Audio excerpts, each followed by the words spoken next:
Hello hello hello. आप सभी बच्चों को एमआर का बहुत बहुत नमस्कार। कल छुट्टी है भाई, तो ये 40 मिनट का जो लेक्चर है वो मैं कल देने वाला था, लेकिन छुट्टी है कल। और मुझे अभी पता चला कि कल लेक्चर जा ही नहीं सकता है। शाम को 7 बजे तक बिल्कुल ब्लैंक है, तो आप बढ़िया से रिवीजन कर रहे हो, लेकिन ये 40 मिनट का लेक्चर ले लो। और आपने एसी का होमवर्क भी तो दिया है, होमवर्क है वो तो आपको क्वेश्चन करना है, उसका सॉल्यूशन देखना है। कोई बात नहीं, इसको आप मत देखना, आज मत देखना, कल मत देखना, परसों देख लेना। वैसे ही मॉडर्न फेज के 40-40 मीटर लेक्चर की मैंने प्रॉमिस की थी आपसे। ठीक है, तो चलिए आज मॉडर्न फेज का लेक्चर नंबर 3 है। अभी तक मॉडर्न फेज में हमने क्या पढ़ा है? फोटोन की प्रॉपर्टी, फोटोन का मास, फोटोन की एनर्जी, फोटोन का चार्ज, फोटोन इलेक्ट्रोमैग्नेटिक फील्ड में डिवेट नहीं होता है, फोटोन ग्रेविटेशनल फील्ड में डिवेट होता है, फोटोन की मोमेंटम, फोटोन का moving mass m is equal to E by C square root of E बराबर पी। प्रियंका चोपड़ा बहुत इंपॉर्टेंट होती है, कम से कम 15 सवाल जेई मेन के कर लिए और नीट के भी बहुत सारे सवाल हमने कर लिए फोटोन की प्रॉपर्टी पे, क्वांटम थ्योरी ऑफ फोटोन पे। और हमने इंटेंसिटी और पावर भी पढ़ा। इंटेंसिटी को हम फोटोन फ्लक्स कहते हैं, इंटेंसिटी नंबर ऑफ फोटोन पे डिपेंड करता है, हाँ फ्रीक्वेंसी पे भी डिपेंड करता है, लेकिन फ्रीक्वेंसी इंटेंसिटी पे डिपेंड नहीं करता क्योंकि फ्रीक्वेंसी सोर्स की प्रॉपर्टी है। ये सारी चीज हम बात कर चुके हैं। आज हम पढ़ेंगे रेडिएशन, प्रेशर एंड फोर्स के बारे में। बहुत आसान है, कोई खास बात नहीं। तो इंटेंसिटी से शुरू करते हैं। इंटेंसिटी किसको कहते हैं? लेक्चर 40 मिनट से ज्यादा नहीं होगा, मैं प्रॉमिस कर रहा हूं। इंटेंसिटी किसको कहते हैं? सर इंटेंसिटी होता है total energy of light beam falling per unit area पर सेकंड। इसका यूनिट क्या हो जाएगा सर? Energy by time. तो पावर होता है पावर पर मीटर स्क्वायर, मतलब इसका यूनिट होगा वोट पर मीटर स्क्वायर। इंटेंसिटी को हम फोटोन फ्लक्स भी कहते हैं। ये किसी क्रॉस सेक्शन एरिया से निकलने वाले फोटोन की काउंटिंग को भी बताता है। इसको हम फोटोन फ्लक्स भी कहते हैं। और साथ साथ में एक और बात सुनिएगा, इसको एनर्जी फ्लक्स भी कहते हैं। सर एनर्जी फ्लक्स क्यों? अरे रेडिएशन एनर्जी कितना क्रॉस सेक्शन एरिया से पास करेगा वो भी तो डिफाइन कर सकता है ये। अच्छा, अगर मान लो मैं बोलूं एनर्जी फ्लक्स इज 50 वोट पर मीटर स्क्वायर, इसका क्या मतलब समझे सर? 50 वोट पर मीटर स्क्वायर। सर वोट पर मीटर स्क्वायर इंटेंसिटी का यूनिट है बस। अच्छा, एनर्जी बटा टाइम क्या होता है? एनर्जी बटा टाइम पावर। तो intensity is equal to power बटा एरिया। तो पावर को इंटेंसिटी इंटू एरिया से डिफाइन करते, कन्वर्जिंग फैक्टर बहुत काम आता है। कई बार तुमको पावर का यूज पड़ेगा, इंटेंसिटी दिया होगा, इंटेंसिटी का यूज पड़ेगा, पावर दिया होगा। इंटेंसिटी होता है total energy falling per unit area पर सेकेंड, और एनर्जी बटा सेकंड को पावर बोलते हैं। तो पावर बराबर इंटेंसिटी इंटू एरिया होता है। ठीक है, देखो एक यूनिट एरिया पे इंटेंसिटी डिफाइन है, पावर बराबर इंटेंसिटी इंटू एरिया, खत्म। पावर बराबर इंटेंसिटी इंटू एरिया।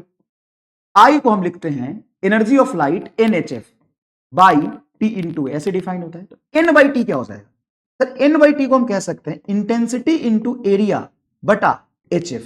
ठीक है, इंटेंसिटी इंटू एरिया को हम लिख सकते हैं power, power divided by energy of photon, energy of photon. तो किसी भी सरफेस पर पावर तुमको पता है, एनर्जी ऑफ फोटोन से डिवाइड कर दो, सरफेस पर गिरने वाला number of photon per second पता चल जाए। अगर इंटेंसिटी दिया हुआ है तो ये देखो क्या है, number of photon, number of photon time से डिवाइड किया पर second on area A, on area ए। तभी तो आपने इंटेंसिटी इंटू एरिया बटा HF लिखा है। ए एरिया पे पर सेकंड जो गिरने वाला फोटोन है उसकी काउंटिंग है। क्या है ये? नंबर ऑफ फोटोन पर सेकेंड ऑन एरिया है, नंबर ऑफ फोटोन पर सेकेंड ऑन एरिया है is equal to I A बटा HF, आई ए बटा HF। क्या आपको समझ आ रहा है? हाँ सर आसान है। नंबर ऑफ फोटोन पर सेकेंड ऑन एरिया ए। तो देखो इंटेंसिटी डिफाइन होता है total energy falling on unit area in 1 second. तो यूनिट एरिया इन 1 सेकेंड का काम है। हाँ सर, तो एरिया से मल्टीप्लाई कर दो तो एरिया पे गिरने वाला नंबर ऑफ फोटोन हो गया पर सेकेंड। हाँ अच्छा, यहां पे अगर मैं ये बोलूं number of photon in time T, in time T, in time T पर सेकेंड नहीं बोला, इन टाइम टी ऑन एरिया ए, ये क्या हो जाएगा ऑन एरिया? अगर मान लो ऐसा सवाल पता आ गया तो क्या करोगे? तो देखो नंबर ऑफ फोटोन पर सेकेंड पता, टी को उधर ले जाओ, तो ये हो जाएगा आई ए टी बटा HF। ये भी निकाल सकते, कोई खास बात नहीं सर। हाँ, लेकिन एक बात बता, अगर कोई रेडिएशन कहीं से जा रहा है, वहां पे ए एरिया पे कितने फोटोन पर सेकेंड फॉल किए, आई ए बटा HF से निकाल लोगे। हाँ, अगर वो एरिया ऐसे रखूंगा तब ना, ये रेडिएशन आया, ठीक है, ये रेडिएशन आया और इस रेडिएशन की इंटेंसिटी आई है, और ये तूने क्रॉस सेक्शन एरिया लिया, इस एरिया की वैल्यू बेटा ए। तो बताओ इस एरिया पे पर सेकंड कितने फोटोन गिर रहे हैं? तो बोलोगे इस एरिया पे पर सेकंड जो फोटोन गिर रहे हैं इंटेंसिटी इंटू एरिया बटा HF हो जाएगा।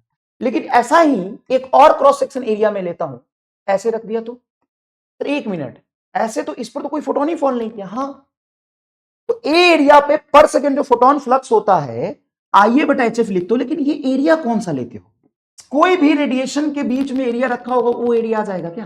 मतलब इस पर सेकंड कितने फोटोन गिरे, ये आइए बटा HF। लेकिन इस पे पर सेकंड कितने फोटोन गिरे? सर इस पे पर सेकंड तो कोई फोटोन ही नहीं गिरा, जीरो आ जाएगा। तो कोई भी एरिया ले लोगे क्या? अगर ऐसे रखूंगा तब तो रेडिएशन जाके इसको चीरेगा। ये ऐसे सरफेस रेडिएशन के परपेंडिकुलर, जो एरिया वेक्टर होता है, सरफेस का एरिया क्या होता है, किसी का एरिया क्या होता है, सरफेस के परपेंडिकुलर, तो एरिया रेडिएशन के पैरेलल होना चाहिए या सरफेस रेडिएशन के परपेंडिकुलर होना। और ये सर जी हाँ, ये तो ध्यान देने वाली बात है, अगर ऐसे रख दिया तब तो जाकर रेडिएशन गिरेगा, ऐसे रख दिया तो सर रेडिएशन ही नहीं गिरेगा। फिर सर देखना पड़ेगा, ढंग से समझना पड़ेगा। देखिए अगर मान लीजिए रेडिएशन है यहाँ पे इंटेंसिटी आई का, तो नंबर ऑफ फोटोन पर सेकेंड ऑन एरिया क्या होता है, आई ए बटा एच एफ। हाँ बताइए इस पे कितना गिरा, तो देखो इसका एरिया इधर डिफाइन करोगे और ये पूरे एरिया के पैरेलल है रेडिएशन। अब आप लिखोगे नंबर ऑफ फोटोन पर सेकेंड ऑन एरिया ए बराबर आई ए बटा एच एफ। बोलो कोई दिक्कत नहीं सर, आसान। इसमें नंबर ऑफ फोटोन पर सेकेंड ऑन एरिया ए क्या हो जाएगा, ऑन एरिया ए क्या हो जाएगा, 0। अच्छा हाँ सर, क्योंकि रेडिएशन है, इंटेंसिटी भी है, एरिया भी है, लेकिन इसको क्रॉस करके नहीं गया ना, इसका एरिया रेडिएशन की डायरेक्शन से परपेंडिकुलर हो गया, मतलब सरफेस रेडिएशन के पैरेलल हो गया। सरफेस और एरिया एक दूसरे के परपेंडिकुलर होता है, सरफेस इसको बोलते हैं और एरिया इसके परपेंडिकुलर होता है, तो एरिया के डायरेक्शन में रेडिएशन जाना चाहिए, समझ गए?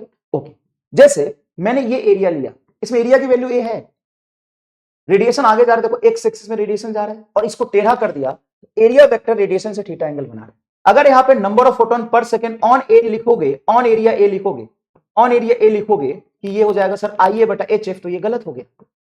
क्यों गलत हो गया गुरुजी? इसलिए गलत हो गया कि नंबर ऑफ फोटोन पर सेकेंड ऑन एरिया ए जब लेते हैं तो उसमें एरिया जो होता है वो आपका पैरेलल वाला होता है रेडिएशन के, रेडिएशन की डायरेक्शन में, एरिया डायरेक्शन में।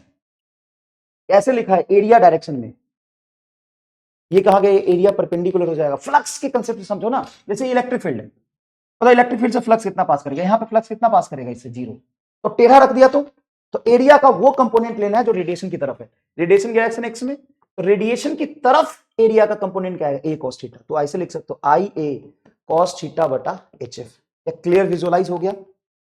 क्लियर विजुअलाइज होगा तो कमेंट बॉक्स में लिख दी सर गर्दा विजुअलाइजेशन।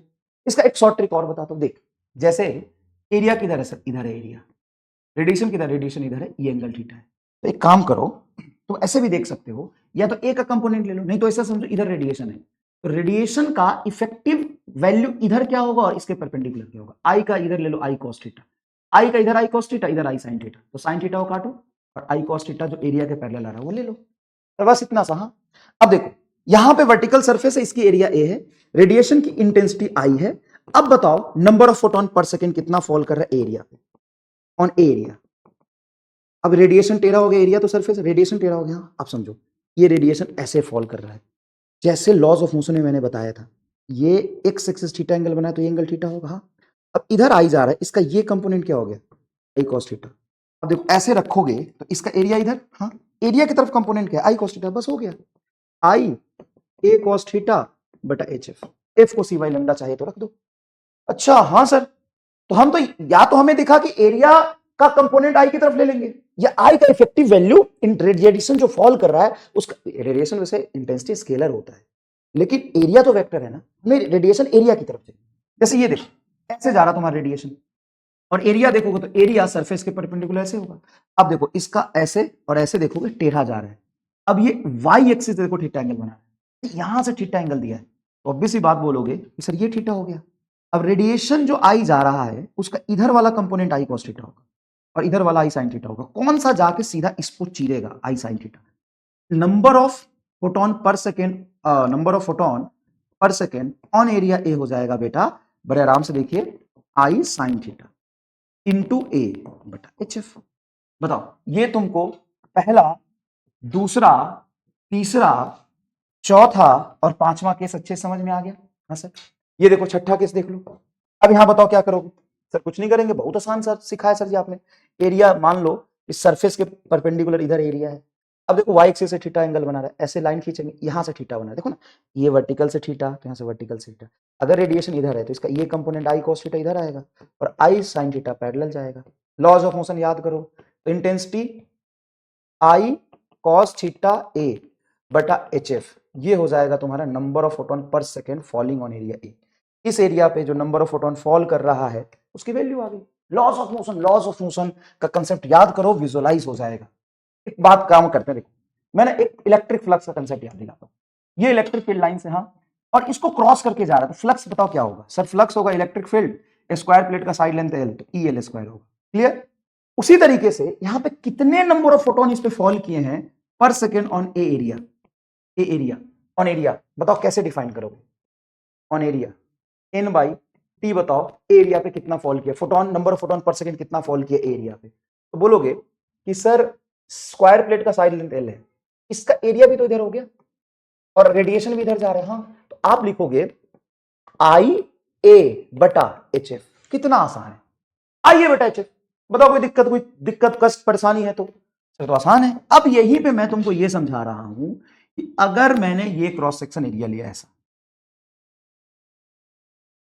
ऐसा ले लिया, ठीक है, या फिर इसको हम ऐसे सीधा ले लेते हैं, ऐसा ले लिया, ऐसा ले लिया, ठीक है। कितना खराब बना रहा हूं, चलो टाइम भी बहुत कम है ना, सोच रहा हूं जल्दी से रिकॉर्ड करके डाल दो, नहीं तो जा नहीं पाएगा। देखो ये रेडिएशन ऐसे आ रहा है और तुमको दो तरीके से, दो डायरेक्शन से एंगल दे सकता है। रेडिएशन ऐसे फॉल किया है, या तो नॉर्मल से एंगल देगा या यहां से एंगल देगा, यहां से भी एंगल दे सकता है। हाँ, जहां से एंगल देखे तुमको घबराने की जरूरत नहीं, एरिया एल स्क्वायर हो गया। हाँ, ऐसे देखो ये एक्स एक्सिस एंगल दिया है, तो ऐसे तुम खींचोगे तो एक्स एक्सिस एंगल ये आएगा। देखो एक्स एक्सिस सरफेस एंगल तुमको थीटा गिवन है, तो इस रेडिएशन का ये कंपोनेंट हो जाएगा आई कॉस थीटा, जो सरफेस के पैरेलल चला गया, और ये आई साइन थीटा। तो यहां आप डिफाइन करोगे कि नंबर ऑफ फोटोन पर सेकेंड जो फॉल कर रहा है इस एरिया पे, वो intensity sine theta L square बटा एच एफ।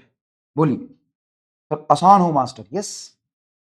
जैसे यहां पे बताओ क्या होगा, अगर ये 2r विड्थ है और हाइट इसका h है, तो फ्लक्स क्या होगा? Electric field into area, area होगा 2r इंटू एच। हाँ सर, यहां पे बोलो क्या होगा सर? ये यहां पे नंबर ऑफ फोटोन पर सेकेंड जो फॉल करेगा, इंटेंसिटी इंटू एरिया होगा 2r इंटू एच बटा 2r h into 2r into height divided by H F. ये है नंबर ऑफ फोटोन पर सेकेंड इस एरिया पे फॉल कर रहे हैं। बताइए समझ में आया? हाँ। अगर मान लो ये हेमिस्फेरिकल बॉल ले लिया मैंने, और तुमको मैंने यहाँ पे सिखाया था कि मान लो इलेक्ट्रिक फील्ड लाइंस ऐसे जा रहा है, सर जा रहा है, अब इस इलेक्ट्रिक फील्ड लाइंस की वजह से कितने फ्लक्स अंदर गए हैं, क्या ये लिख सकते हो? हाँ, ये जो एरिया है, अगर इसका रेडियस हम आर लेते हैं तो एरिया हो जाएगा आपका पाई आर स्क्वायर। हाँ sir, area pi R square हो गया, और ये सीधा सीधा सीधा सीधा इलेक्ट्रिक फील्ड लाइन जा रहा है E into pi R square minus sine के साथ। क्यों? क्योंकि एरिया इधर हो जाएगा और इलेक्ट्रिक फील्ड लाइंस आगे है। अब अगर कर्व्ड सरफेस पर मैं पूछूं कि बताओ कितना फ्लक्स होगा, तो क्या E into pi R square लेते हो? हालांकि ये स्फेरिकल सरफेस एरिया, इसका एरिया देखोगे तो 2 पाई आर स्क्वायर होगा, लेकिन ये एरिया टेढ़ा है ना, यहां पे एरिया इधर, इलेक्ट्रिक फील्ड इधर, एरिया इलेक्ट्रिक फील्ड के पैरेलल नहीं है, लेकिन यहां पे एरिया इलेक्ट्रिक फील्ड के जस्ट एंटी पैरेलल है। तो इस सरफेस पर अगर ऐसे रखा हो, इलेक्ट्रिक फील्ड वाला कंसेप्ट याद करो कि इससे कितना फील्ड पास किया है, हम एरिया और इलेक्ट्रिक फील्ड के बीच में एंगल देखेंगे। ये फ्लैट सरफेस है, उस पर लिखना आसान है। ये कर्व सरफेस, इलेक्ट्रिक फील्ड आगे, इलेक्ट्रिक फील्ड आगे, एरिया तो हर जगह वेरी कर रहा है। हाँ? उसी तरीके से अगर रेडिएशन यहां पे फॉल किया है आई, ठीक है, और इसका रेडियस है, तो बताओ नंबर ऑफ फोटोन कितना अंदर गया है? Number of photon incoming in sphere, तो स्फेयर में नंबर ऑफ फोटोन अंदर कितना गया? वही concept same, I into pi R square बटा एच एफ, इतना अंदर गया। तो number of photon per second कितना बाहर निकला होगा इस एरिया से? अब एरिया बहुत बड़ा है, लेकिन हमें ये पूरा एरिया नहीं लेना। क्यों? इस एरिया का प्रोजेक्शन लेना है जो इलेक्ट्रिक फील्ड के फ्लक्स रेडिएशन की डायरेक्शन में होगा। तो सीधा लिखोगे I pi R square by H F. ये आउट गोइंग निकलने वाला फ्लक्स है, निकलने वाला फ्लक्स पर सेकेंड, निकलने वाला नंबर ऑफ फोटोन पर सेकेंड, नंबर ऑफ फोटोन पर सेकेंड नंबर ऑफ फोटोन कितना निकला है उसकी वैल्यू हमने ये लिया है। क्या लिया है? नंबर ऑफ फोटोन पर सेकेंड कितना निकला है उसकी वैल्यू हमने लिया है। अब बताओ, ये तो हेमी-स्फीयर लिया जब मैंने, इस हेमी-स्फीयर में ये फ्लैट सरफेस का एरिया कितना है? Sir pi R square.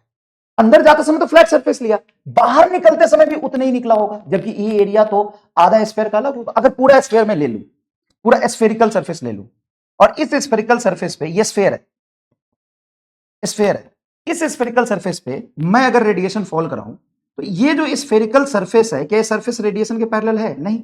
आप क्या करोगे? आप कहोगे कि ये हम प्रोजेक्शन लेंगे, इस आधे का ये प्रोजेक्शन लेंगे, इस प्रोजेक्शन का जो क्रॉस सेक्शन एरिया आएगा उस वो तो इसकी रेडिएशन के एकदम पैरेलल है। जितना यहां से घुसेगा उतना यहां से निकला होगा। फ्लक्स का कंसेप्ट याद करो, तो नंबर ऑफ फोटोन पर सेकेंड बताओ क्या आ जाएगा यहां पे, इस सरफेस पर फॉल करने वाला सर इस सरफेस पर फॉल करने वाला अगर मैं निकालू इसको, अगर मैं ब्लैंक भी कर दूं होता तो भी कोई फर्क नहीं पड़ता, हम अंदर घुसने वाला कह रहे हैं, अंदर घुसने वाला फ्लक्स उतना ही होगा जितना यहां से निकला है, यहां से निकलने वाला आसान है निकालना, लेकिन फॉल करने वाला मुश्किल है। रीजन क्या है, ये सरफेस फ्लैट है, तो बताओ क्या हो जाएगा, intensity into area pi R square बटा एच एफ। बोलो हाँ सर आसान है ये। अब एक केस कोन का हम करते हैं, जैसे कोन है, अब यहां से इलेक्ट्रिक फील्ड लिखा है मैंने, अगर मैं इंटेंसिटी लिख दूं आई, क्या लिख दूं, इंटेंसिटी लिख दूं आई, देखो ऐसे ये रेडिएशन जा रहा है आई। अब मुझे बताओ इससे अंदर जाने वाला कितना फोटोन है, अंदर जाने वाला फोटोन पर सेकेंड हो, पर सेकेंड नंबर ऑफ फोटोन पर सेकेंड, नंबर ऑफ फोटोन पर सेकेंड, फोटोन पर सेकेंड इंटरिंग कितना होगा सर, ये हो जाएगा अगर रेडियस इसका आप आर बोलते हो I pi R square by H F. Outgoing कितना हो जाएगा, आउटगोइंग हो जाएगा, आउट गोइंग हो जाएगा I pi R square by H F. हमें इस सरफेस एरिया से मतलब नहीं, हमें इसका प्रोजेक्शन लेना पड़ेगा। बताओ इसमें कोई दिक्कत नहीं सर, ये तो हम आसानी से निकाल सकते हैं, बिल्कुल कोई प्रॉब्लम नहीं है।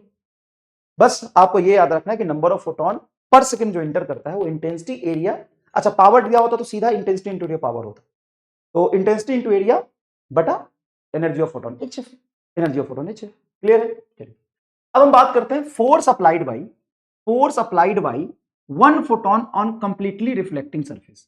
कंप्लीटली रिफ्लेक्टिंग सरफेस मतलब इलास्टिक बॉडी है, इलास्टिक कोलिजन हो रहा है, जैसे मान लो बॉल जितनी स्पीड से टकराया उतनी स्पीड से रिबाउंड हो गया, तो उसको हम क्या कहते हैं, इलास्टिक कोलिजन। तो यहां पे बताया कि मान लो ए है इसका सरफेस एरिया, इस एरिया पे एक फोटोन आ रहा है भाई साहब, इस एरिया पे एक फोटोन आ रहा है भाई साहब, देखिए इस एरिया पे एक फोटोन आ रहा है, ठीक है, एक फोटोन आ रहा है सर, इतने बड़े एरिया पे एक ही फोटोन आ रहा है, हाँ एक फोटोन का एग्जांपल लिया मान, इतने बड़े एरिया पे एक फोटोन आया, ऐसे देखो ये फोटोन आ रहा है, ये फोटोन आ रहा है ऐसे।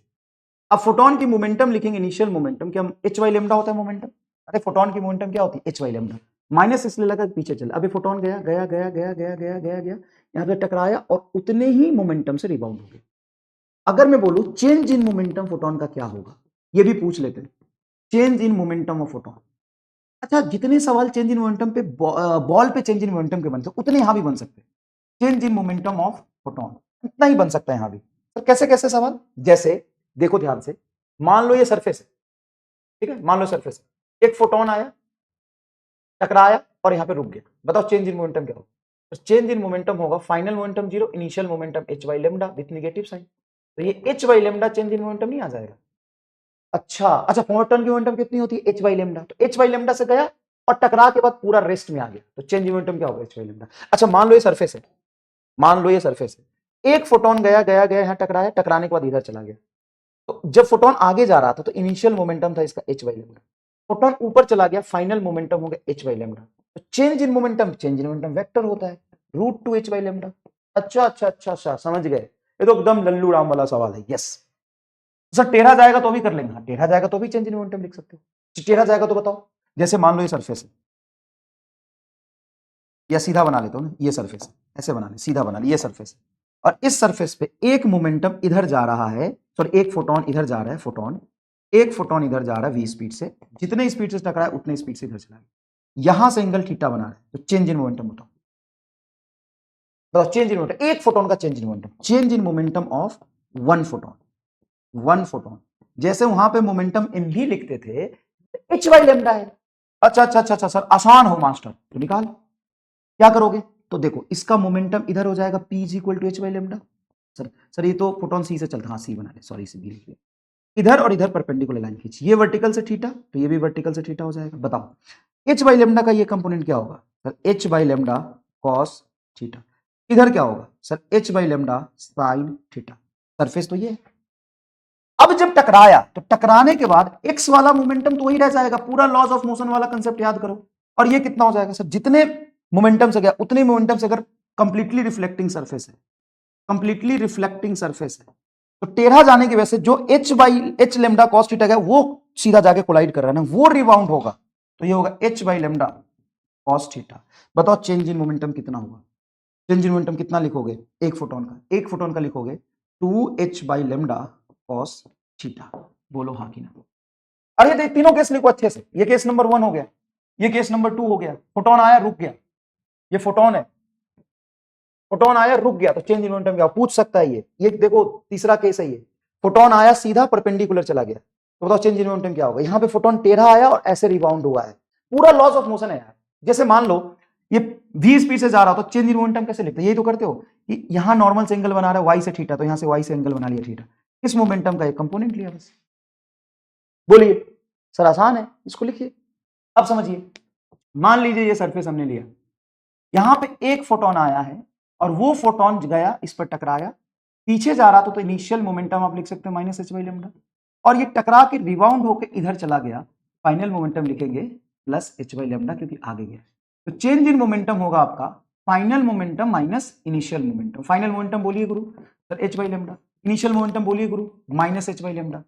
तभी तो ये 2h बाई लेमडा आया है, तभी तो ये 2h बाई लेमडा आया है। लिखा मैंने चेंज इन मोमेंटम क्या हो जाएगा इस केस में 2h बाई लेमडा, निकाल दिया ना भाई, यहां तो ड्राइव कर दिया पूरा। अच्छा तो मान लो कि T है time of collision, time of collision, time of collision है T, तो चेंज इन मोमेंटम बटा टाइम ऑफ कोलिजन क्या फोर्स हो जाएगा, 2h बाई लेमडा फोर्स हो जाएगा। ये क्या है फोर्स बाई टी करूंगा, टी करूंगा, ये फोर्स हो जाएगा। अच्छा हाँ सर ये तो एक मोमेंटम एक फोटोन की वजह से लगने वाला फोर्स हो गया, अगर इसका चेंज इन मोमेंटम बटा टाइम ही तो फोर्स होता है, तो टोटल कांटेक्ट में जितने टाइम के लिए रहा है वो टी है, तो फोर्स कितना लगेगा 2h, 2 किस लिए आया है क्योंकि वो चेंज इन मोमेंटम हुआ है, तो h बाई लेमडा होता अगर एब्जॉर्ब हो जाता, तो रिफ्लेक्ट हुआ इसलिए 2h by lambda T, completely reflecting surface, completely reflecting surface, completely reflecting surface, completely reflecting. Sir okay समझ गया। अगर n फोटोन की वजह से पूछे तो force due to n photon, n photon in time t time में टोटल n फोटोन आया है, तो देखो एक फोटोन की वजह से जो फोर्स लगा है, टोटल n फोटोन की वजह से जो टोटल फोर्स लगेगा, टोटल n से मल्टीप्लाई कर दो तो n 2h by lambda into T. बताओ ये तो आसान है भाई, एक फोटोन की वजह से change in momentum 2h by lambda, तो n फोटोन का चेंज इन मोमेंटम क्या होगा 2h बाई लेमडा। अब total change in momentum by time क्या होता है फोर्स, ये फोर्स किस पे लगा है, किसका मोमेंटम चेंज हुआ है फोटोन का, तो फोटोन पे लगा है, तो जितना फोटोन पे फोर्स लगा होगा फोटोन उतना ही सरफेस पर लगाएगा। तो ये क्या है sir total force on surface, total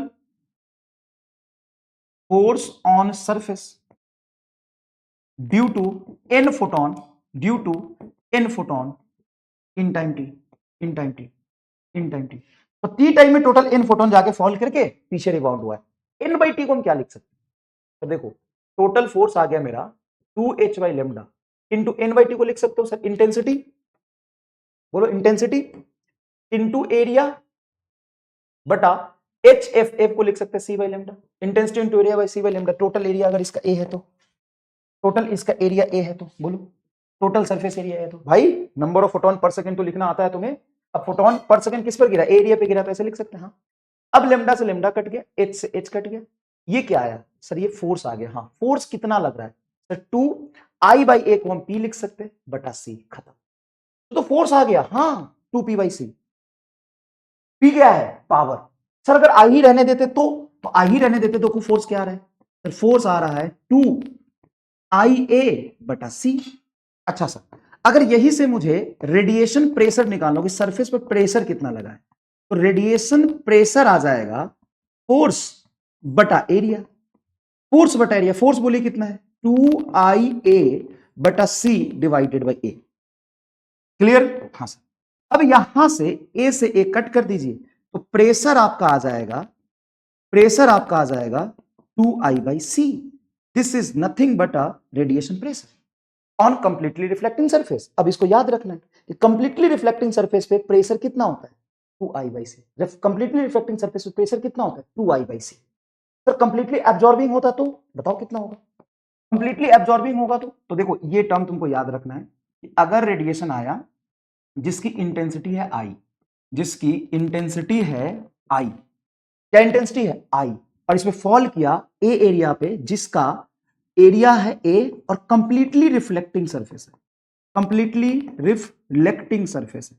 तुमको मैं फिर से ड्राइव करके बता दूं, तुमको अगर थोड़ा भी डाउट है मन में तो फिर से ड्राइव करके बता दो सर, बता दो अगर बता सकते हो तो। देखो आंख बंद करके ड्राइव कर सकता है। सुन, फोटोन के पास मोमेंटम होता है, तो किस मोमेंटम से जाता है वो h बाई लेमडा, और पीछे आ गया तो h बाई लेमडा, तो जितने से आगे गया उतने से पीछे गया तो change in momentum 2h by lambda.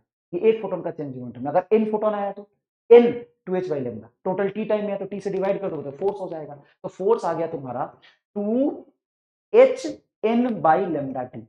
तो 2h बाई लेमडा रहने दो, n बाई t को लिख सकते हो इंटेंसिटी एरिया बटा h c बाई लेमडा।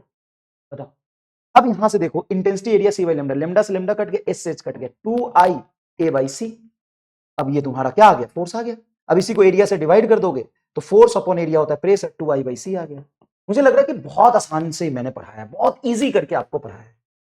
तो कंप्लीटली रिफ्लेक्टिंग सरफेस है, तो रेडिएशन प्रेशर जो होता है, पीप मोमेंटम नहीं है प्रेशर, वो होता है 2i बाई सी। अच्छा फोर्स कितना था सर, फोर्स आपने निकाला था। अच्छा प्रेशर हमें पता है 2i बाई सी है, तो एरिया से मल्टीप्लाई कर दो, फोर्स आ जाएगा। और यही प्रेशर को अगर इंटेंसिटी के टर्म्स में लिखोगे, इंटेंसिटी बराबर होता है पी बाई ए, तो 2p बाई सॉरी 2 इंटेंसिटी को लिखेंगे पावर बटा एरिया, सी इंटू एरिया, पावर के टर्म्स में आएगा प्रेशर। फोर्स के टर्म्स में क्या होगा, तो आई बाई ए को हम पी लिख सकते हैं 2p बाई सी, जहां पे पी क्या है, पावर। अब इसीलिए मैंने ये दोनों टर्म नहीं लिखूंगा, क्योंकि तुम आई के टर्म्स में याद रखो। आई के टर्म्स में इजी है, प्रेशर बोलो 2i by C, 2i by C, pressure बोलो 2i by C, and force बोलो 2i by C into area. जब भी तुमको जरूरत पड़े इसको कन्वर्ट करने की, तो तुम जानते हो इंटेंसिटी इंटू एरिया पावर होता है, इंटेंसिटी बड़ा पावर बटा एरिया हो जाएगा। कितना आसान है ये। हाँ सर, तो ये तुमको याद रख लो। अगर कंप्लीटली एब्जॉर्बिंग सरफेस हो तो, कंप्लीटली एब्जॉर्बिंग सरफेस हो तो, कंप्लीटली एब्जॉर्बिंग सरफेस हो तो, ये सरफेस एब्जॉर्ब कर रहा हो तो सर देखो ऐसे आएगा, ऐसे आएगा, ऐसे आएगा फोटोन, ठीक है, सॉरी टेढ़ा नहीं आ रहा रे, सीधा आ रहा है, और यहां पे आके एब्जॉर्ब हो गया। तो चेंज इन मोमेंटम के अकॉर्डिंग देखो प्रेशर क्या आ जाएगा, प्रेशर आ जाएगा 2i बाई सी के जगह पे आ जाएगा सिंपल i बाई सी, और फोर्स कितना आ जाएगा सर, फोर्स आएगा आई ए बाई सी। अगर इंटेंसिटी की जगह पे पावर दिया हो तो इंटेंसिटी इंटू एरिया पावर होता है, पावर बटा सी फोर्स हो जाता है, और यहाँ पे 2 पावर बटा सी फोर्स होगा। तो कंप्लीटली रिफ्लेक्टिंग और एब्जॉर्बिंग में तुमको डिफरेंस पता होना चाहिए। क्या इसमें कोई दिक्कत है, नहीं सर। अब मान लो 50% एब्जॉर्ब और 50% रिफ्लेक्ट हो तो, चलो ये दो केस तो तुमने समझ लिया। अब मैं बोलूं कि 50% एब्जॉर्ब और 50% रिफ्लेक्ट हो तो क्या करोगे। ये क्या लिखा है, कंप्लीटली एब्जॉर्बिंग सरफेस, ये क्या है, कंप्लीटली रिफ्लेक्टिंग सरफेस। अगर 50% एब्जॉर्ब हो रहा, 50% रिफ्लेक्ट हो रहा, 75% एब्जॉर्ब हो रहा, 25% रिफ्लेक्ट हो रहा, तो फिर क्या करेंगे। देखो यहां पे हम टर्म मानते हैं कोफिशिएंट ऑफ रिफ्लेक्शन आर, जो डिफाइन करेगा सरफेस की कोफिशिएंट ऑफ रिफ्लेक्टिविटी क्या है, वो क्वेश्चन में गिवन हो। उसके टर्म्स में रेडिएशन प्रेशर हम लिखते हैं, प्रेशर बराबर I by C into 1 plus R लिख दो तो फॉर्मूला सही होगा क्या सर, कैसे। अब इसको लॉजिकली वेरीफाई करो। अगर मान लो कोफिशिएंट ऑफ रिफ्लेक्शन 1 है, मतलब कोफिशिएंट ऑफ रिफ्लेक्शन 1 मतलब 100% रिफ्लेक्शन, और 100% रिफ्लेक्शन मतलब कंप्लीट रिफ्लेक्शन के केस में ये 2i बाई सी प्रेशर होता है। हाँ, अब यहां पर देख फॉर्मूला, अब यहां पर देख फॉर्मूला बेटा ध्यान से, ये केस समझ। इफ आर बराबर 0 मतलब नो रिफ्लेक्शन। अच्छा ये तो नो रिफ्लेक्शन होगा, रिफ्लेक्शन हो ही नहीं रहा तो सारा अब्जॉर्ब हो जाएगा। नो रिफ्लेक्शन 100% एब्जॉर्प्शन, उस केस में आर को क्या रखोगे 0, मतलब कोई रिफ्लेक्शन ही नहीं, आर 0 है। उस केस में सारा एब्जॉर्ब हो गया तो प्रेशर क्या होता है, आई बाई सी। देखो I by C into 1 plus 0 that is equal to I by C, तो आसान हो गया। हाँ, अगर मैं बोलूं कि आर हाफ है, आर हाफ नहीं 1 है, चलो 1 आर 1, इसका मतलब सर कोफिशिएंट ऑफ रिफ्लेक्शन 1 है, मतलब 100% रिफ्लेक्शन हो गया, तो 0% एब्जॉर्प्शन है सर, एब्जॉर्प्शन ही 0% है, क्योंकि कोफिशिएंट ऑफ रिफ्लेक्शन 1 मतलब 100% रिफ्लेक्शन, तो एब्जॉर्प्शन नहीं हुआ, सारा रिफ्लेक्ट हो गया फोटोन। तो रेडिएशन प्रेशर क्या आएगा, तो रेडिएशन प्रेशर आएगा 2i बाई सी। अरे हाँ सर बिल्कुल आसान है ये तो, 2i बाई सी। देखो आर को 1 रख दो, पर आसान है। अच्छा आर को अगर मैं हाफ रखू तो, यहां हाफ रखू तो, आर को हाफ मतलब आधा रिफ्लेक्शन, मतलब 50% reflection, 50% reflection and 50% absorption. Absorption तो बताओ रेडिएशन प्रेशर क्या हो जाएगा sir, I by C into 1 plus half, half plus 1 3/2, तो 3i बाई 2c आ जाएगा, 3i/2c आ जाएगा। बोलिए, अरे तो आसान लग रहा है मास्टर। हाँ, इधर देखो, 50% रिफ्लेक्शन, 75% ऑब्जॉर्प्शन, मतलब जितना रिफ्लेक्शन होगा ना उसका, देखो 25% है तो परसेंटेज 100 से डिवाइड करो, 14 आ जाएगा रिफ्लेक्शन कोफिशिएंट। तो अगर रिफ्लेक्शन कोफिशिएंट 14 है, इसका मतलब 30% रिफ्लेक्शन, 75% ऑब्जॉर्प्शन। तो बोलो रेडिएशन प्रेशर क्या आएगा सर? I/C इंटू 1 + 1/4, 4 एलसीएम लोगे, 4 1 5, 5I/4C इज योर करेक्ट। यहां देख भाई, 3/4 मतलब 75% रिफ्लेक्शन, 25% ऑब्जॉर्प्शन। आर अगर 3/4 है तो इंटेंसिटी, सॉरी प्रेशर लिख रहे हैं ना, अरे यार प्रेशर को मैंने आई लिख दिया यहाँ पे गलती से, पी है ये, पी है ये, सॉरी बेटा ये पी है। तुम बोलोगे सर हम कंफ्यूज हो गए, कंफ्यूज क्यों होगा? देखो, radiation pressure complete absorbing surface में सारा एब्जॉर्ब हो गया तो चेंज इन मोमेंटम में 1 का फैक्टर आएगा तो I/C होगा। जैसे देखिए 100% एब्जॉर्प्शन, I/C। अगर सारा रिफ्लेक्ट हो गया तो 2I/C आना चाहिए, देखिए 2I/C है, मतलब रिफ्लेक्शन कोफिशिएंट के टर्म्स में लिख सकते हैं I/C 1 + R, I/C 1 + R। Answer सही है। तो यहाँ पे अगर रिफ्लेक्शन कोफिशिएंट हाफ है, इसका मतलब 50% रिफ्लेक्शन, 50% ऑब्जॉर्प्शन, तो रेडिएशन प्रेशर आ जाएगा ये।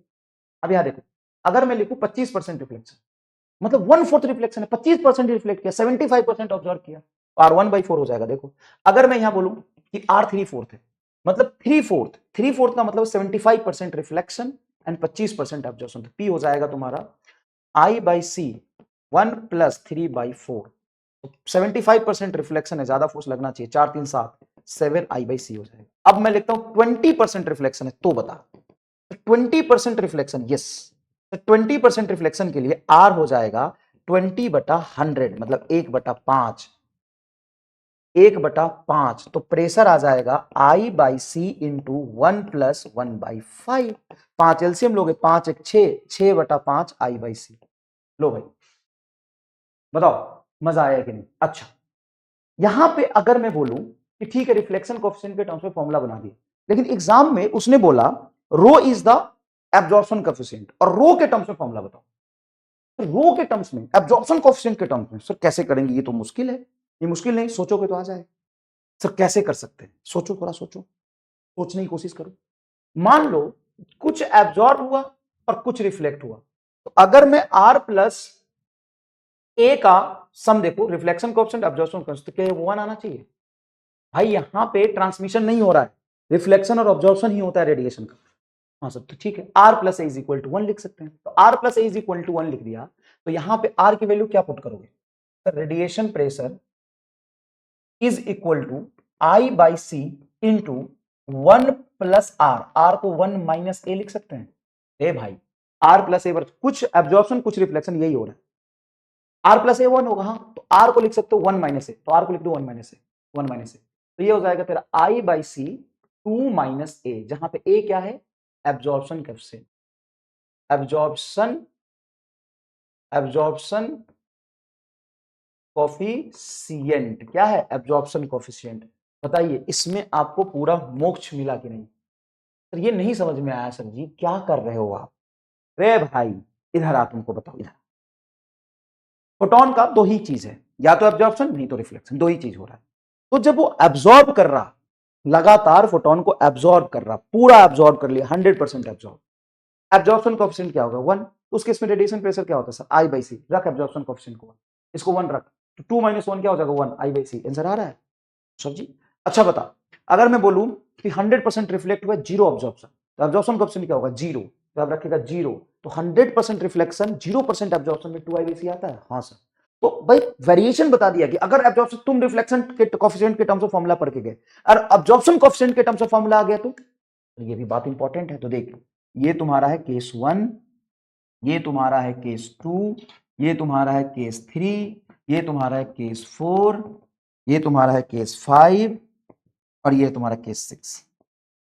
ठीक है, तो तुम रिफ्लेक्शन कोएफिशिएंट के टर्म्स में याद रखो I/C 1 + R। अगर तुमको एब्जॉर्प्शन कोएफिशिएंट में कन्वर्ट करना तो R + A = 1 हो जाएगा। ठीक है, अच्छा ठीक है। तो अब तुम्हारा जो सवाल आएगा कंप्लीटली एब्जॉर्बिंग या कंप्लीटली रिफ्लेक्टिंग सरफेस पर ही आएगा, लेकिन 50% एब्जॉर्बिंग 50% रिफ्लेक्टिंग भी पूछ सकता है। तो इतना तुम्हारा दिमाग खुला हुआ होना चाहिए। अब मान लो सवाल लिखा है, object of mass m is in equilibrium in a mid-air due to radiation if surface is completely reflecting then find power of the radiation. अब तुमसे कह रहा है कि एक ऑब्जेक्ट है, ऐसे एक ऑब्जेक्ट है, मैंने ये ऑब्जेक्ट बनाया, ये ऑब्जेक्ट बनाया, देखिए ये ऑब्जेक्ट बनाया, ऐसे बना दिया हमने, बेकार बनाया, सॉरी, ये ऑब्जेक्ट बनाया सिंपल सा एम मास का सिंपल सा एम मास का ऑब्जेक्ट बनाया। अब ये ऑब्जेक्ट मिड एयर में अगर रख दिया मैंने, तो ऑब्वियस सी बात है कि सर इस पे ग्रेविटेशनल फोर्स नीचे लगेगा mg, जिसकी वजह से नीचे जाना चाहेगा। हाँ, तो मैंने नीचे से एक रेडिएशन फॉल कराया ऐसे, और उस रेडिएशन का कितना पावर होना चाहिए ताकि ये मिड एयर में बैलेंस हो जाए।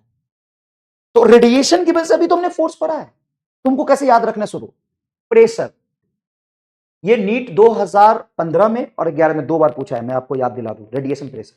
तो प्रेशर बराबर बोलो sir 2I/c, completely reflecting surface है, तो प्रेशर क्या होगा 2I/c। तो फोर्स क्या हो जाएगा सर, फोर्स हो जाता है प्रेशर इंटू एरिया, और प्रेशर इंटू एरिया में I इंटू ए तुम्हारा पावर होगा 2P/c।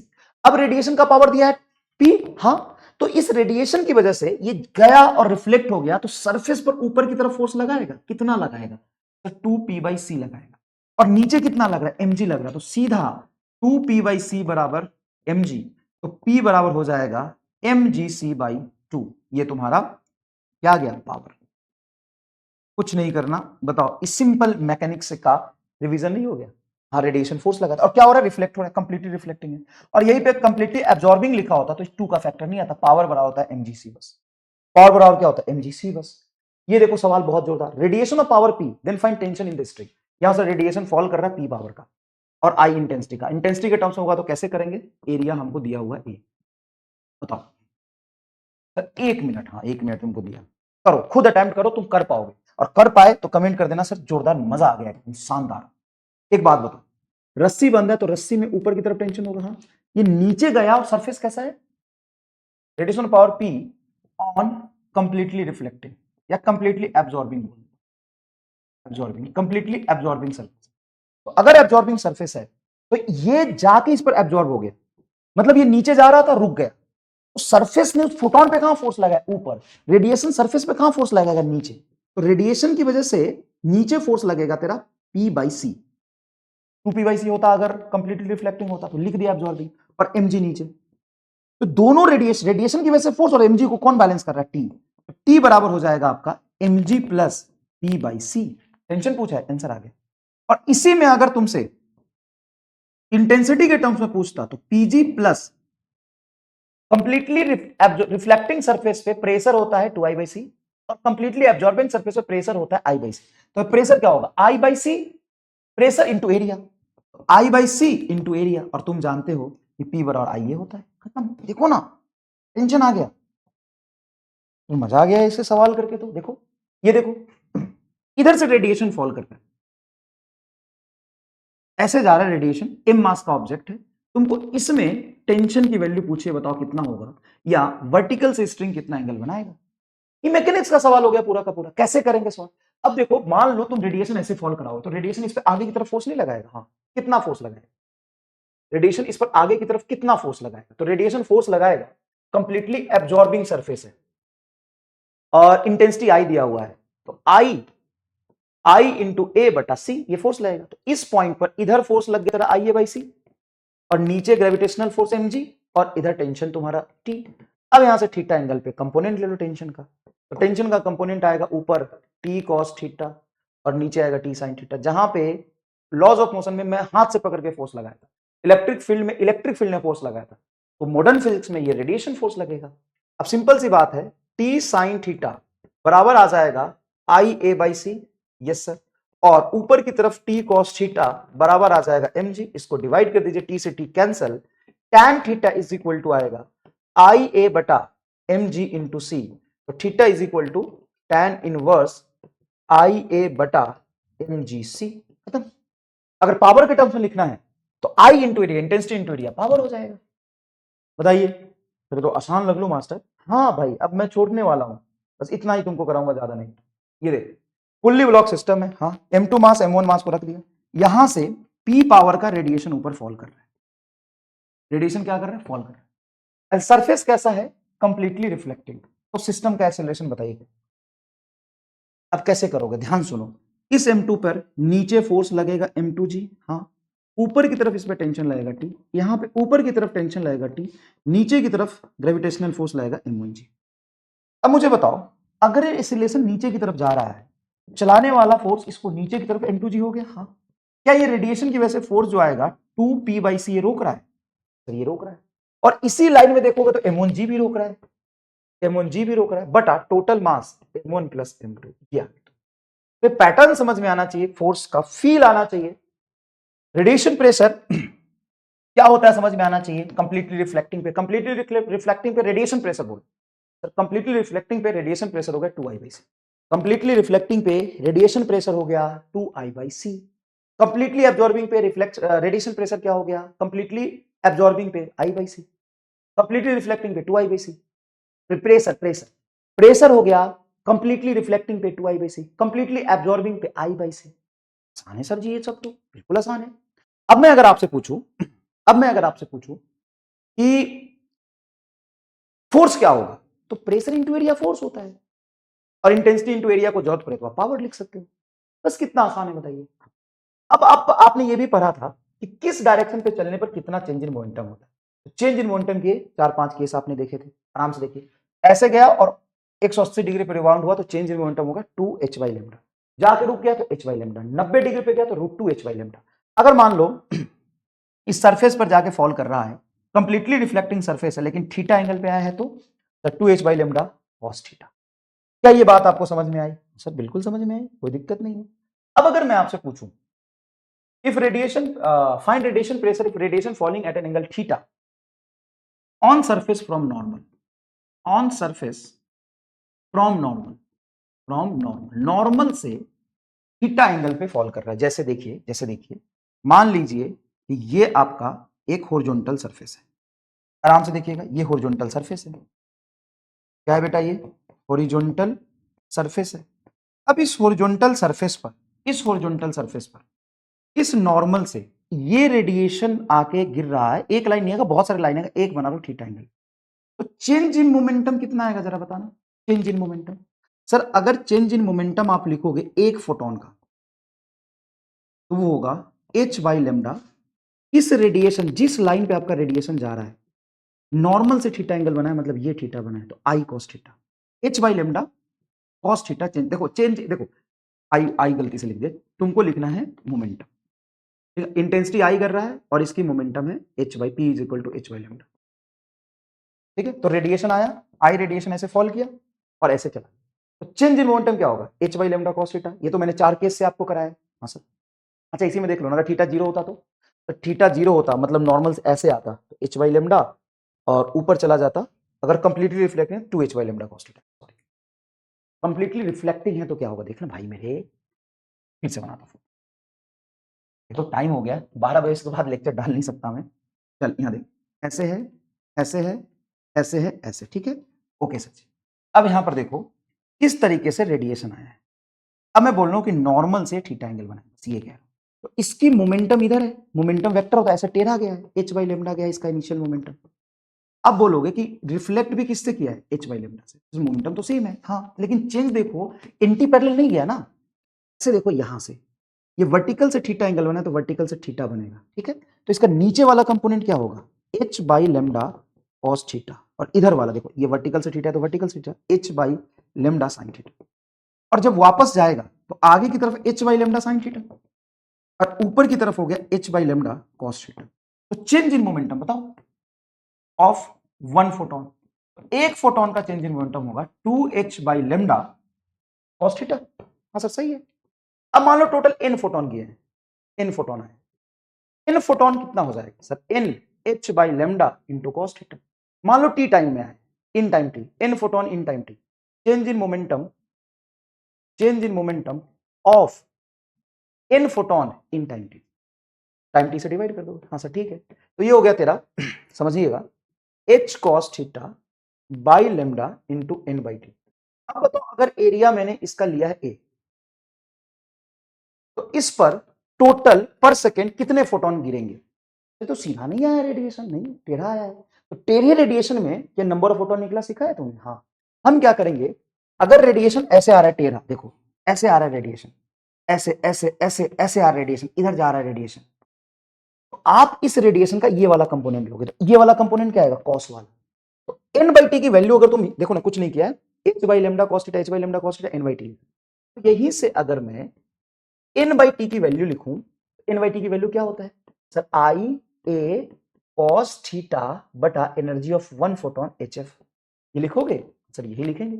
अब देखो पहले एच से एच कट जाएगा, हाँ सर, और यहां पे क्या आएगा सर, आई ए, टू छोड़ दिया क्या मैंने, देखो ये टू गलती छूट गया, ये two H by lambda, two H by lambda, एक फोटोन की वजह से आया, एन से मल्टीप्लाई किया, टी टाइम में टू छूट गया, टू रहेगा यहाँ पे ना, तो बताओ क्या होगा, टू एच से एच कट के two by lambda cos cos cos square theta I A बटा एफ। एफ को क्या लिख सकते हैं सर, लेमडा एफ तुम्हारा सी होता है, अरे भाई एफ को लिखेंगे सी बाई लेमडा, लेमडा से कट जाएगा, तो ये आया तुम्हारा टू आई ए बटा सी कॉस स्क्वायर थीटा। हालांकि इसको आपको रेडिएशन नहीं करना था, बस आपको याद रखना था कि जब ये टेढ़ा आता है ना, तो सिर्फ कॉस थीटा नहीं आता है प्रेशर में, चेंज इन मोमेंटम पर सेकंड, तो ये क्या आ गया तुम्हारा फोर्स। तो फोर्स में सिर्फ कॉस थीटा नहीं आता, फोर्स में कॉस स्क्वायर थीटा आता है। इसका रीजन ये है कि टेढ़ा होने से एक तो मोमेंटम में चेंज में कॉस थीटा आएगा, और एक नंबर ऑफ फोटोन में कॉस थीटा आएगा। तो अब तुम अगर प्रेशर निकालोगे, तो प्रेशर हो जाएगा तुम्हारा फोर्स अपॉन एरिया, तो ये टोटल फोर्स एरिया से डिवाइड करो, एरिया से एरिया कट गया, two I by c cos square theta, ये आता है रेडिएशन प्रेशर की value, two I by c cos square theta. मैं फिर से ड्राइव कर देता हूं, मैं फिर से ड्राइव कर, हालांकि ड्राइव नहीं करना, तुमको याद रखना है, लेकिन चलो तुमको मान लो कि तुमको समझना है कि ये कैसे हुआ सर। तो एक बात बताओ, क्या तुमको लॉज ऑफ मोशन में टेढ़ा जब ऑब्जेक्ट जाता है तो चेंज इन मोमेंटम तुमको यहां समझ में आया था, वही चेंज इन मोमेंटम तुमको यहां लगाना है, वही चेंज इन मोमेंटम तुमको यहां लगाना है। दोबारा मत देखो, अगर तुमको समझ आ गया तो देखो, ऐसे सरफेस है, इस सरफेस पर अगर पार्टिकल ऐसे जा रहा है तो इसकी मोमेंटम एच वाई लेमडा इधर है, इधर गया, अब नॉर्मल से थीटा एंगल बना रहा है, और इधर गया तो एच वाई लेमडा इधर गया। अब मैं कहता हूं कि ऐसे और ऐसे लाइन खींचा, वर्टिकल से थीटा था तो ये थीटा हो जाएगा, तो ये H by lambda cos theta, और ये है h by lambda sine theta. अब यहां पे भी तुम देखोगे, इधर होगा तुम्हारा H by lambda sine theta, क्योंकि सेम एंगल पे फिर से रिबाउंड हुआ है, सेम स्पीड से रिबाउंड हुआ है, मतलब परफेक्टली रिफ्लेक्टिंग सरफेस है, परफेक्टली रिफ्लेक्टिंग सरफेस है। तो परफेक्टली रिफ्लेक्टिंग सरफेस है तो पूरा उल्टा क्यों नहीं गया, क्योंकि टेढ़ा आ रहा था, H by lambda sine theta. तो मैं कह रहा हूं change in momentum of one photon, एक फोटोन का चेंज इन मोमेंटम लिखोगे तो ये साइन थीटा वाला कंपोनेंट चेंज नहीं हुआ, कॉस वाला चेंज हुआ, तो लिखोगे कॉस थीटा, तो कॉस थीटा ऊपर और नीचे माइनस है, तो चेंज इन मोमेंटम क्या होगा, 2h by lambda into cos theta. अगर मैं देखूं change in momentum of n photon, अब एन फोटोन गिरने का कुछ टाइम होगा, तो टी टाइम में गिरा है, तो टी टाइम में गिरा है, तो लिखोगे एन फोटोन की वजह से चेंज इन मोमेंटम होगा 2nh by lambda T by cos theta. तो टोटल चेंज इन मोमेंटम बटा टोटल टाइम, बताओ क्या हो गया, टाइम से डिवाइड कर तो फोर्स आ गया, तो फोर्स आ गया due to n photon 2h cos theta बटा 2h cos थीटा बटा lambda into n by t. अब पर सेकेंड इस एरिया पे जो फोटोन गिरा है, अगर ये सीधा आता तो होता इंटेंसिटी एरिया बटा एच, लेकिन ये टेढ़ा आ रहा है, तो ये होगा 2h cos थीटा बटा लेमडा, ये n बाई टी हो जाएगा आपका इंटेंसिटी एरिया cos थीटा बटा h c by lambda, h से एच कट गया, लेमडा से लेमडा कट गया, तो ये आ गया तुम्हारा 2IA by C into cos theta cos theta cos square theta. ये है रेडिएशन फोर्स, ये रेडिएशन फोर्स। तो प्रेशर यहां से क्या हो जाएगा सर, फोर्स बटा एरिया, एरिया से डिवाइड करो, ए कट गया, तो 2I by c cos square theta. अगर इसी थीटा को 90 डिग्री रख दो, तो परफेक्टली रिफ्लेक्टिंग सरफेस पे, परफेक्टली रिफ्लेक्टिंग सरफेस पे इसी थीटा को 90 डिग्री रख दोगे, 90 डिग्री मतलब नॉर्मल से थीटा मेजर किया, 90 डिग्री मतलब सीधा चला जाएगा, रेडिएशन प्रेशर क्या हो गया, जीरो। अगर ऐसे आएगा तो रेडिएशन प्रेशर क्या होगा, 2I by c cos square theta. ठीक है, तो यहां से हमने सारी चीजें बहुत डिटेल में बात कर ली है। अब हम अगली क्लास में शुरू करेंगे क्या, अगली क्लास में हम लोग शुरू करेंगे photo electric. Thank you so much, धन्यवाद। ये लेक्चर आराम से देखिएगा, आपको चमका कि नहीं चमका, महसूस हुआ रेडिएशन प्रेशर क्या होता है, नंबर ऑफ फोटोन कैसे निकालते हैं, फ्लक्स कैसे डिफाइन करते हैं। ठीक है, thank you so much. Radiation pressure का इंपॉर्टेंट है formula reflection and absorption coefficient के टर्म्स में। ठीक है, मैकेनिक्स से थोड़ा रिलेट करके उसको फोर्स का कंसेप्ट फील कराए।